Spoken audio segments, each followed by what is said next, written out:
Asibingelele mbukani KZN TV sikomngelo ehlelo lethu namhlanje lwenqikithi la sisuke sithi khona isukaphi lento namhlanje sikhuluma ngesihloko sibaluleke kakhulu ukuthi siyasiphinda njengoba sibuye nayo umfundisi obuthelezi sikhuluma ngayo indaba yomshado. Uyazi ke mbukani KZN TV uthi masikhuluma ngomshado sisuke sikhuluma ngomndeni sisuke sikhuluma ngeingane so sikhuluma ngezinto eziningi ezisuke ithinta lowo mndeni lowo. Kana namhlanje sibuyile ke futhi naye umfundisi obuthelezi soke sithi ukuyiqedela le ndaba yomshado wena kwakho ukuthi 035 789 8855 noma uthi nokuthola m@1kzntv.co.za. Kunjalo ke mbukani KZN TV sibuyile naye ke namhlanje umfundisi KZN obuthelezi all the way from Johannesburg sizoqedela yona indaba yomshado umfundisi okube isihloko esaseyitshela ukuthi sifishane kanti sithinta izingane ezalwa la emshadweni sithinta izingane esisuke sifike nazo emshadweni sithinta umndeni sithinta abakubo kaMkhonyana sithinta kahle kahle siyimpilo yethu so asikwazi ukusiqeda ngisho eyodwa. Yes, asikubingelele mfundisi. Siyabingelela Messi Simthethwa sibingelele abaphathi be1KZN bonke kanye neteam osebenza kanye naye egameni lika Jesu sanibonani. Siyabonga mfundisi. Nabalaleli ekhaya ababukeli siyabonga kakhulu isihloko esithe ukujula lesi esithinta impilo yomuntu yonke because umshado ikakhulukazi laba abanjengani bavama ukujabula makuthiwa umuntu umthembisa umshado angabe sahlola indlela zokungena nendlela yomuntu amethembisa umshado ukuthi inhloboni kanti mawufunda kweProverbs uchapter Izaga uchapter 18 uverse 22 ake sifunde nje kafushane noma kuyisingisi lithi he who finds a true wife find a good thing and obtain favor from the Lord. Lowo othole unkosikazi woqobo uthole into enhle wathola ifavor noma kumusa okusho ukuthi amakhosikazi akhona bese kuba khona woqobo ngoba kubalulekile ukuthi azi nalo obone osethole lo nkosikazi ukuthi uthole ini asiqale la ekutheni akekho umuntu ohlala la ngavele uyishwa khona akekho so ke ngamanye amazwi yazi ukuthi ngubani ozokwenzani unane lo okhuluma naye ofuna futhi ukumenzani zintathu izinto mhlasimbe engayithinta uma abantu bezongena emshadweni okwenza umshado ungabe sabamuhle ekugcineni okokuqala akabe ready umuntu ukuba alidwe akalideke muphi lo ozoshadwa noma lo wesilisa lo ozoshadwa kanye nalo oshadayo bobabili kuneyindawo la kulida khona umama kuneyindawo la kulida khona indoda.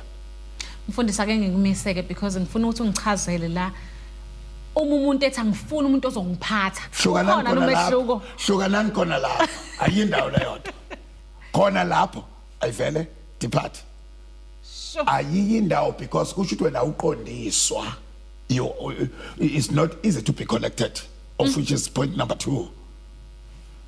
Be alert to be ukulidwa be alert ukucollectwa ukwenziwa ama correction. Number 3 vuma phela ukuthi sikhulume ngawe kuwe la khona engithi mngam uyambona u1 2 3 awumenzanga kahle musukwata vuma angisihlala sikhuluma ngabanye sibaqondise bengekho size simikise kuba indaba bakwata kodwa babuye so ke vuma ke nawe uqondiswa ukuze nawe ukwazi ukuqondisa abanye oke walideka kuba izukulida kodwa kunzima ukulida ungazakulidwe.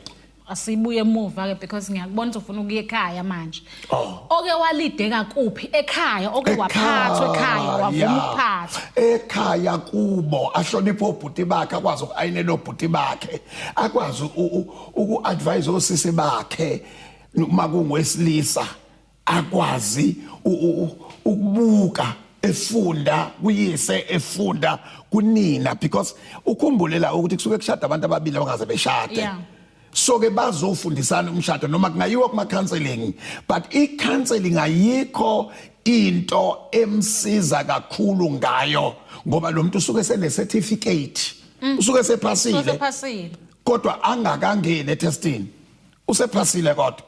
Nanso into eyingozi ke ngomuntu ongakwazi ukuba corrected. Kube good ukutshela ngabanye kodwa angafuni ukutshelwa ngaye kuye. But mfundisi ke ngivumele ngibablame ke mina abazali. Okay. Because the minute umkhwenyana umthethwa ezekhaya ethi hayi cha bengithi ngizocela, yini abazali bengadlala irole yokuthi bethi cha siyakuzwa mfana wami kodwa lo sibona ngathi akakabi ready. Hayi bayakwenza abazali lokho. All right. Yingakho thina amaZulu ngicela ukubekisa kumaZulu kakhulu because thina amaZulu uma ngabe engakulobole kwenze yonke into. Masuka siyokhonga lapha iyakhulunywa le yonto. Yingakho kuzongeniswa amantombazane la angene mhlawumbe u5 noma u6 thiwa upho wakho thiwa nango uzoyikhetha umntana nami besemncane. Kwesesikhathi akekho omncane njalo ngeminyaka kodwa ingozi elimazayo ukuthi uyazi ukuthi usenobudedengu nje obuthile bokunganaki izinto kanti usethatha isinyathelo esinamandla. Let me quote from the Bible. Sinodade wethu omncane encwadini ehlabelelo kodwa akanawo amabele. Bayasha abazali ukuthi usemncane kodwa umfana athi ngimfune njalo uzoyikhulisela. Angithi uyabona usuke egadele izazinto umfana zontathu uma isemncane lugotsha luseva. Angithi uyabona yes usengagobeka usengafunda.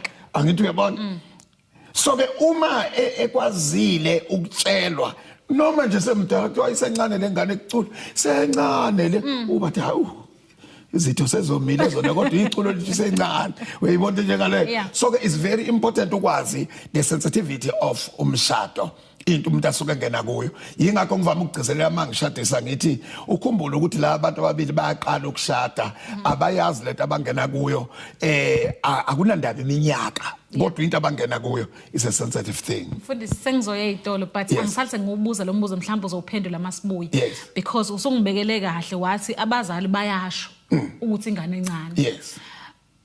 Ngale kwabesilisa because uthene nomuntu wesilisa naye fanele akhule fanele evume ukufundiseka. Ngalena bayasho ukuthi uyalobola nje kodwa phela wena ikhanda lakho uyalazi ukuthi linjani because akukho engikuzwayo abakushoyo kumuntu wesilisa ngale uma esethatha isinqumo sokuthi uzothatha umfazi. Njengoba sethi sencane nje lengane sithini ngale kulo wesilisa noma sethi useyindoda ngoba nakho selobolile but aseyitolo siyabuya. Ngoba ngikhetha TV hle namfundisi ubuthelezi sikhuluma yona indaba yomshado. Sesiyibonile ukuthi akusiyona nje abantu ababili but isuka kude seyitolo siyabuya.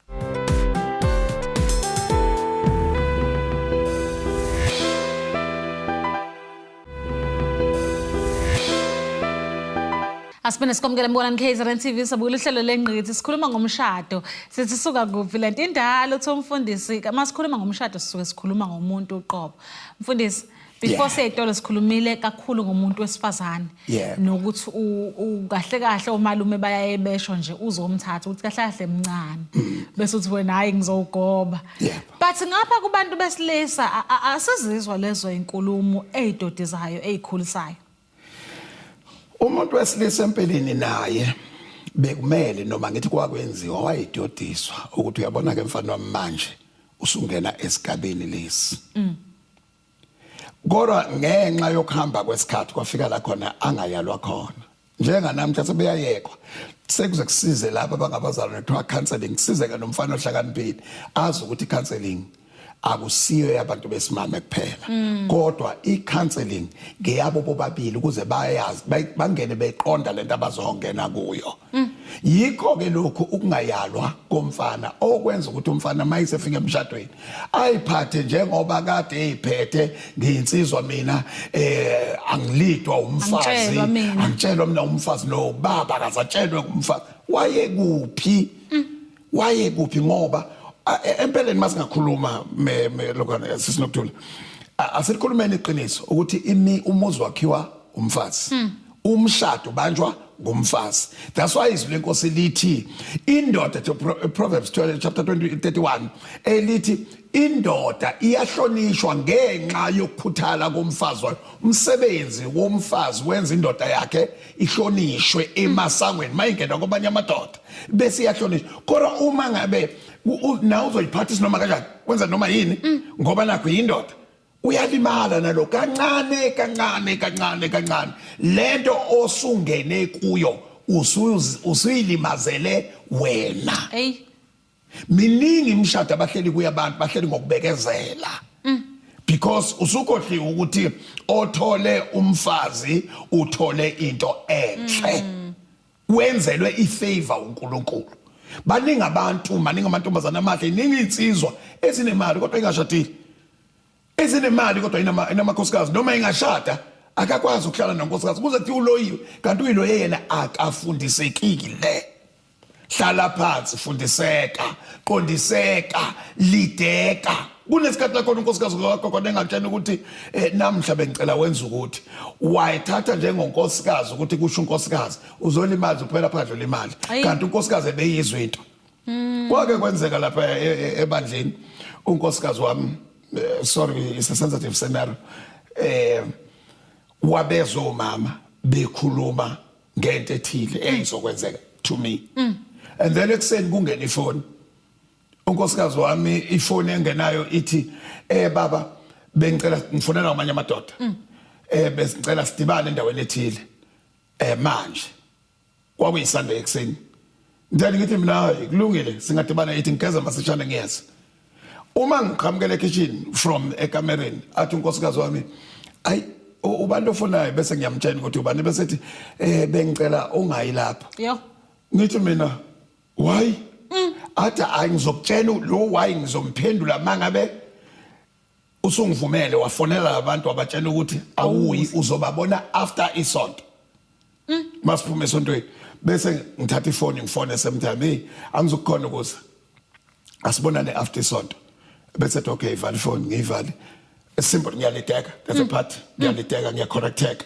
because ma uyindoda noma umama emshadweni correcteka ukube omunye nje wayesezoyela khona ukuthi uthangile exactly vele ngaphakathi ngiyaluza ulaka ukuthi akangitshene nje ngifuna ukuya khona mina ngifuna ukuya khona but ngehla manje ngifuna ukuya khona ebese ethi kunomama engibathole egroundini izolo ntambama kwakuyisaturday egijima lomunye ebhekele wasembuza lo wathi uphuthuma apho uzogijima nje umdala wayesethi awuyazi indaba evelile ngomfundisi uThelezi sure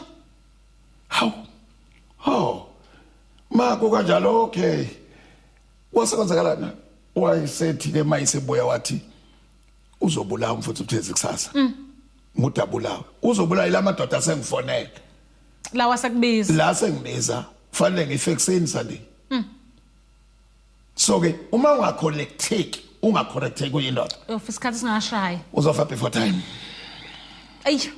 bonke njengale vuma ukulidwa vuma ukucorrectwa vuma ngithande ngenxa yokuthi ngishe ungangithandeli ukuthi ngizoba nje ngeke umuntu ngale emshadweni usamlungisa mayingalunganga ngapha but manje uyazi ukuthi nansi la ifika ibambane khona yabona ngapha emjolweni ngiyazi ukuthi ngizonela ngithi emjolweni vele uthi nje yini umjolo yabona ngapha emjolweni la othi angicorrecteke khona yes angikwazi vele ucorrect umuntu ongasumfazi wami ngizomtshela ukuthi mana phela kahle kahle usumfazi wami awusiye futhi noma wami yebo no ubudoda abukhulelwa one sisho sithi ngithi okwesibili ubufazi abukhulelwa right uqala kini ukukhombisa ukuthi mina ngingumfazi yingakho ngesintu insizwa beyiqonywa zithi intombi kodwa ingalali nazo zonke angithuya ba yes isabheka kulezi intombi okwazi ukukhuluma okwazi ukucorrecteka okwazi ukulideka okwazi ukuba yilento engifuna abeyiyo awukwazi ukuthi ungakhuluma amagama anjengalawo usuke sewungikhombisile ukuthi wena awuyona lento engakwazi ukuphila nayo yeah angithuya because ilokuzana impungu shezincane ziyasiqeda isivini into encane igcina ikhule ayikho into engakhuli umkhuba wakho uyawujwayela ukuthi mina nje umuntu osimama kalutho kimi ulimela ingqondo lo muntu because nayo vela kwesimame Mfundisi kona yena etsimile Eden kulunga ngaye ku New Testament yonakala ngoEva ilunga ngoMaria so the biggest mistake esiyenzayo ukubukela umunye umuntu ingakho ngithe masikala ngathi umuntu akahlali la ngavela uyisha khona obaba babethi mabexoxa nabafowabo lapha enhla kwesibaya umuzwe uthi ngisazoyicabanga hayi akezokucabanga uyakuyilida because uyalida nomuntu osendlini angiyabo yeah mfundisi yini angiphilanga kahle awutshela abafundi lapha ngibe unkosikazi uthe ungaphumi mfundisi ngithanda le obukade uyikhuluma uthi 1 asibe abantu abafundisekayo 2 asibe abantu abatshelekayo inkinga thina sisuke sijahile sisiyajaha uyazi ukuthi kodwa ke ngixoxele masibuye idolo mbona KZN TV hlena mfundisi uButhelezi namhlanje sikhuluma ngomshado aseyidolo siyabuya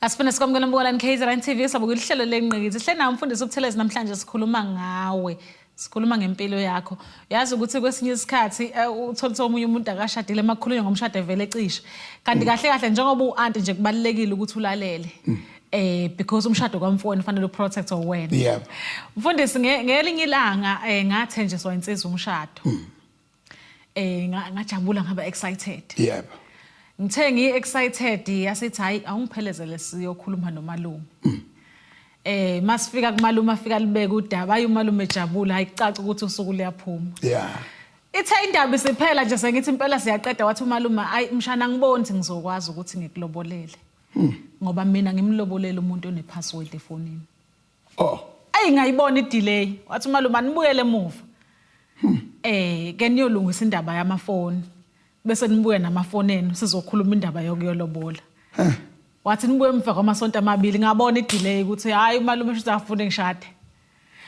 but 6 years sengishadile ngiyawubonga umbono kaMalume nendlela uMalume sengiyabona manje ukuthi uMalume wayethini but angimzwanga eqaleni ngoba ngangi excited ngijaha ukuthi akuzolotsholwa 2 angishade but manje sengiyambonga uMalume ngiyabonga futhi ukuthi wenza ngalendlela because asiphindanga saba nenkinga abantu abanenkinga yayo yamafoni yeqiniso zembili noma intathu izinto ezenza umuntu angene emshadweni ngizokuthinta lokwes4 kodwa asikuthinta ukuthi musukungena emshadweni ngenxa ye trauma alright ngenxa yencindezi ngoba uzongena emshadweni ngoba ujabulela umshado ufuna ukushintsha isimo sakini angiyabona so ke yingakho ke ngizothi masithi transparency wena la kade uzenza ufinder la uzofuna ukuthi ngibani ozokhuluma ngomshado oqala so ke mase kuthiwa akuza amafoni obala yingakho abantu bezohlehla because umshado ongenayo ilokana i-good communication a clear communication ongenayo ilokana i-transparency lo mshado uba nenkinga from the beginning yaziwa ukuphi wenzani uzobuya nini uma umuntu ehluleka ukunikeza ikhola uthe mfona ilanga lishona lingishona ngisendaweni ethile kodwa hayi ngizozama ukucover at least ngibheke ngesikhathi esiwukuthi ukuze makwenzeka into ethile ukwazi ukubuka ukuthi awu isikhathi sesedlule hayi ethi ngimbeka za 30 minutes 1 hour mhlasimbe kube nama delay uyabona njengale ibalulekile ukuxwayiswa omunye usho kanjalo nje kanti uyazi ukuthi inyawo zalona azikho right ebese ngokuhlakanipha komuntu omdala athi ke akube khona lokho because lokalethi uyazi ukuthi omunye umuntu uzokutshela ukuthi umuzi wami yime ngakha lo muzi etshena abazali bakhe akekho ozomtshela akekho once umuntu akangaba nomuntu omtshelayo noma amesabayo ukuthi engathini ubani hayi ngoba ezokushaya kodwa engathini ubani uma engathola mina ngenza ukuthi sekuthiwa sesiqabene noma bani engathini sekuthiwa sesiqabene nobani lokho kukhomba ukuthi impilo yalowo muntu lowo uzenzela nje kwakhe engakubulala nokubulala enze noma yini ngoba yena akatshela uyovinjwa yolwandle lakhe ijele la yophila khona impilo yakhe akadeserve ukuhlala nomuntu akaboni umuntu omthandayo kodwa asithi ukujula abanye banjena nje bahlukumezeka omunye umuntu wabona uyise eshaya uma wakhe noma wabona umama eshaya ubaba endele bese canta impilo iyona ndlela yokuphila leyo ukuthi fanele sihlale ngokulwa la ekhaya. Let me quote you one of the pastors, one of my friends uthi ubaba wakhe wayinamakhosikazi ayi-2 thanks ukuthi that man passed away. Lo omunye unkosikazi wakhe wayemhlonipha unkosikazi omdala bese unkosikazi omncane wayethanda inkonzo wayekhanda ukukhonza yena wayengenaso isikhathi sokukhonza ukuthi kukhonzwa nini inkonzo eyihlala nje umfundisi eshumayela ngikhuluma nabantu abadala yazwakala.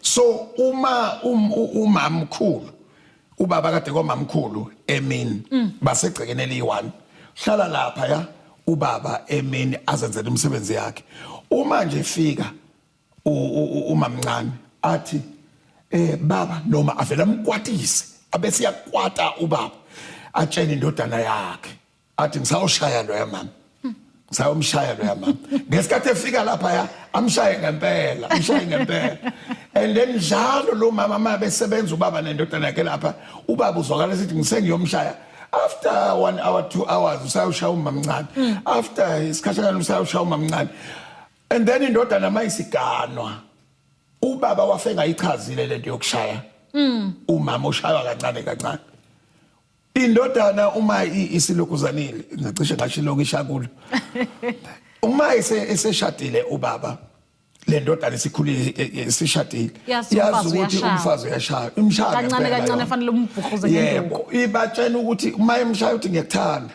ngushaya ngoba ngiyakuthanda mina ngikhule ekhaya shayo uma mncane wayishaywa njalo njalo ubaba kancane uhambe umshaya uyayibona so ke amiye yemshado linyazwe indlela esibakhulise ngakhona ithi mawukhulisa umntwana umkhulisa ngendlela yoba ngeaye ngeyakhe kodwa yoba ngeyakhe mayisekhulile angasuki kuyo kahle nje umuntu mayisekhaya fanele kube ukuthi ethi ngifuna umshado njengokwamama nobaba exactly funda ukumentora abantwana bakho hamba kahle ibese lithi izwi lenkosi elithi niphathe kahle lento awuhlonishwe ngabantu bonke bese beyuphatha kahle umshado into enhle into emnandi as long ungezungena netrauma yakho because i-character nengozi eyenza abantu evelayo abantu mase bephumelele noma sekuphumelele oyedwa wabo lo owayenemali engasenayo imali lo owayengenayo imali usenemali sizokuvela ukuthi ungubani wayengenelene emshadweni owayengenela imali uzobonakala ethi hey angikwazi ukondlana nendoda mfundisi thinta enye indaba ke manje vele ke amadoda sikwazi ukondla futhi anehole nina asebenzi nje kuhlala nje kunomuntu la ekhaya kufanele provide kanti phela masikhuluma ngetransparency sonke asibeke la imali asenze into eyi1 uzoyibona leyo ngamanye amazwi uma ubaba umthetho ekushada akabe nevision enqoba 1000 kodwa mawusukhona ayimultiply because umshado wenza multiplication wamthola yedwa wamthola abantwana bawu5 seni u7 la ekhaya seyitolo Mbona KZN TV sikhuluma ngomshado sihlena umfundisi KZN Vuthelezo suke eGoli KZN sikhuluma indaba yomshado indaba enkulu seyitolo siyabuya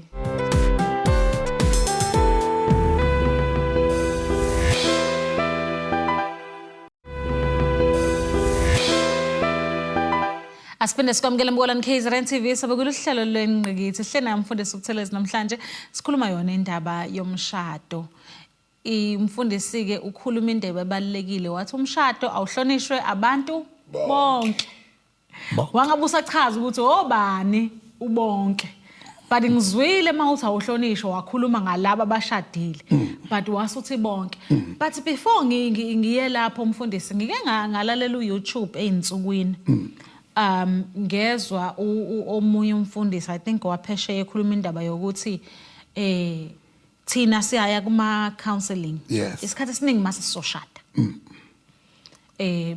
besikhanselishe siqede wasethi khona enye into ebalekile kufanele siyenze fanele umuntu sihambe siyocheckwa umqondo ukuthi uphelele yini umqondo walomuntu othi uzoshada naye ngoba uzothi uyashada angilazi igama elihloniphekile engizolibeka ushade nomuntu oyipsycho ushade nomuntu kanti umqondo wakhe awuphelele bese efike bayinkinga la kuwena kwesinye isikhathi njalo ekhaya thina kubo kamkhonyane sisuke sazi ukuthi lo unomqondo ongaphelele bese sithi ayi asivele simtholele nje umuntu azoshada naye nje ozoba umama wakhe ozomgada kanti ingane yabantu siyinika uhlanya iqiniso asiqale khona la egcineni bese siyale asiqale la ekutheni awuhlonishwe ngabantu bonke umshado iqiniso ukuthi mali abantu bonke kusuka kulabo abashadayo kuye emndenini yabo bonke kuya kodadewabo abafowabo abazi ukuthi umfowethu senonkosikazi asebonisana naye before enze izinto sinengozi abantu ababonisana nonina sebeshadile ngimlahla uma hayi ngeke ngimlahla umama uzwe hayi ngibuya ngale kumama kathi utshele bani uya kumama mina bengingafuneni ukuya kumama uyibona njengale kunabantu abathatha ukudla akusebenzela ukuthi akuye ngapha akuye emasayidi nonke kuthengela umama kababa umthetho akathengele umama okwamabika umthetho akuphambana kwenzeke kanje psychowise kuyingozi ukuthi umuntu angithi ngiyithanda kuqala lento yokuthi umuntu acheckwe thina ke simzwa mayikhuluma uma ufunda iverse elingathi chapter 18 verse 21 kuthiwa guard your tongue because ila kuvela khona konke inhliziyo yomuntu umzwe ekhuluma umqondo wakhe future yakhe umzwe ekhuluma ukuthi uyaphila so ke pheshe abanenhlanhla yokuthi bayalithola lelo thuba awucabanga ngizothatha mina ungimikisi yongicheck ingqondo bengithe ngiyagula yini sawucheck ingqondo ngokushada nje nawe kunabantu phela bangeke bengicheck ingqondo so ke is better ungade mangikhuluma bese usuyenza ukuthi khona la yakhona angiyaba ngekuvuma sheke usecheck ngeke bengithe ngiyagula yini ngeke ngiyagula yini ngeke uzazi phela hayi noma ngashadi umama wayezosho umama ngeke mina ngiye lapho wayebona nje ngikhuluma ngamaAfrika wayebona nje so it's very important ukuthi umuntu that's why umuntu wayeshela isikhathi eside ukuze intombazane noma umfana akwazi ukubona akakaqona usacela uthando isikhathi eside azaveli enga yakhe kade ngaqala ngikhuluma nawe awungizwa yini usuyabona ukuthi usilwane sebuyaqala buyavela ubulwane bakhe angithi uyabona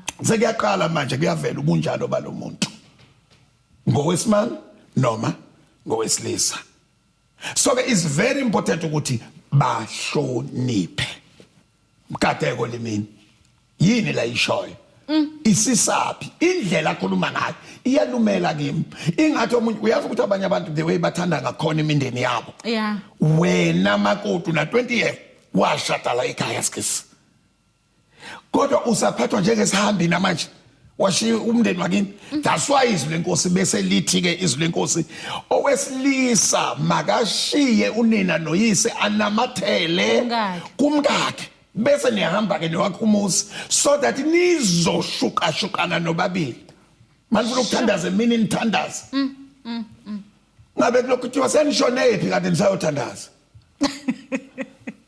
wena nje kale Kaloku kancane kancane wena usondele inkosikazi kanti mawulapha unayo okwesithathu mhlawumbe bengaku-eda ukuthi musa ukuhamba ubonakala uncika kwabakini kanti udishelwa yilo muntu ukudla. Now sometimes uyariska mawusemshadweni nanga umuntu okuyena okudishelayo ukwenzela yonke into kodwa uyena umuntu omkwatisa ongamveli uyisho wena empilweni ongambazi ukuthi protect your spouse. Ufuna ukusho kanjani cha igama elilula lelo libafaka bobabili. Protect us emshadweni nje ngeprotectwana. Ngimvikela kwabakwethu nginamathele kuye. Maye wrong ngimtshele sesibabili ayiphambi kwabo. All right. Angikwazi ukumtshela phambi kwabo noma ngabe kuphambi kamama nomama unkosikazi kababa. No baba unonkosikazi wakhe. Yingakho ayikwazi inkunzi ezimbili ukuhlala la igcekeni zombili. Uma sekunonkosikazi wami angiphumi kwami. Uyoba inkunzi kwakho. Ngibe inkunzi kwami. Because mayisiphuma ilundi izobhonga la. Manje uma uzomshiya nobani? Umama hayi akahlale nomyeni wakhe. Noma ingaba akasekho umyeni akasale nabazukulu somvakashelisa izingane sizombona zimlethela ukudla. Kukhona odadewethu abamnake mabengakashadi. Acishe ngathi inkosi imkhumbulo okungcono nodaba zomshado. But thina la mfundisi kunomehluko ngendlela nina eniphila ngayo eGoli ningixolele mangisebenzisa ulimo ngikho kahle ngendlela abantu baseGoli abaphila ngayo nendlela esiphila ngayo thina la kwaZulu. Lapha neGoli uthola ukuthi isite yakho nje inendlu enele wena. Yebo. Okuwukuthi vele uma umfana wakho eGhana asikho ispace sokuthi angahlala la ekhaya egcekeni. Nokuthi imsindo ayikho kakhulu lapho ngoba vele mayeGhana kufanele athola umqasho kufanele makuyi backroom incane vele mase baba nezingane eziwu4 ayisekho indawo. But thina la kwaZulu sisika isite ethi umfana wami omdala ngizombeka la omncane ngizombeka la omncane ngizombeka la. Uma usuganwa sekuphuma igama lokuthi hayi sesiyaphuma sesiyekhaya kungathi ubulala umuzi. Because kuneminye imizi esiyibonayo nje emakhaya esiyavalwa umfana wakhona wahamba nonkosikazi wakhe baye eGoli wasala umuzi waphela. Okuyinto thina amaZulu esingayithokozeli. Kodwa we acknowledge ukuthi kuyawulimaza umshado ukuhlala kwethu sonke la ndawonye because akuyisolve nempi kaMamezala nomakoti. Hayi noma singase eGoli umuntu oseGoli wonke wafika. Right. Wayivele ekhaya. Mina ekhaya basekho abazali. Oh okay. Kuneyinkomo ezingibuyisa noma ngingathandi. Kuyakhiwe ekhaya. Ngoba impande zami ngiyayithanda.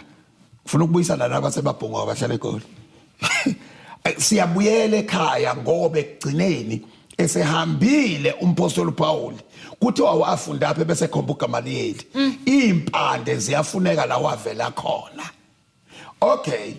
Nala ekhaya yakhe noma inga isite inkulu. Umnumzane nje ubese mbeka lapha ebese ngamshayela umthetho bese emkhipha inxiwa futhi. Sekukwabani lapha anike senkuluma ngela kwaZulu. Ebese nikeza igama lomuzi ukuthi kwabani lapha. Lapha kwabani la ngabizwa ngegama lomfana wakhe. Bese ke siyazi ke thina la endaweni ukuthi umuzi kabani thina sibiza umnumzane uyise womfana noma esemasimini umuzi kabani noma esemasimini angiyabona ebese ke ngoba imkhawulo yandile yalomnumzane awazala ubani naku bamakhele imizi yakhe leya naloya nakwaZulu akanamatheli yikuphi esilwa nakho asitha kamane nje aphume as long asihlale ndawonye as long nizomhlonipha umkami nizomthatha njengomunye womama osekhona la ekhaya. Ay ingozi ukuthi athathwe sinoma kanjani angahlonishwa nami uqobo ngizengcine ngingamhloniphi. Asetolo Bolani KZN TV setolo masibuya singena esigabeni sokugcina sohlelo lwethu.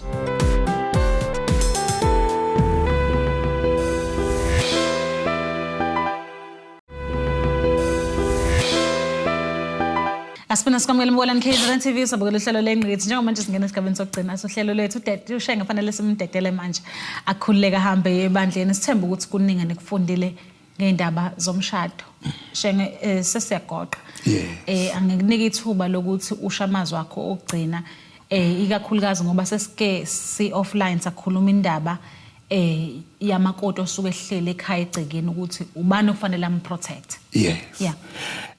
Uqala ngomyeni wakhe. Owesibili umyeni usesemsebenzini. Sekuumama akasele naye.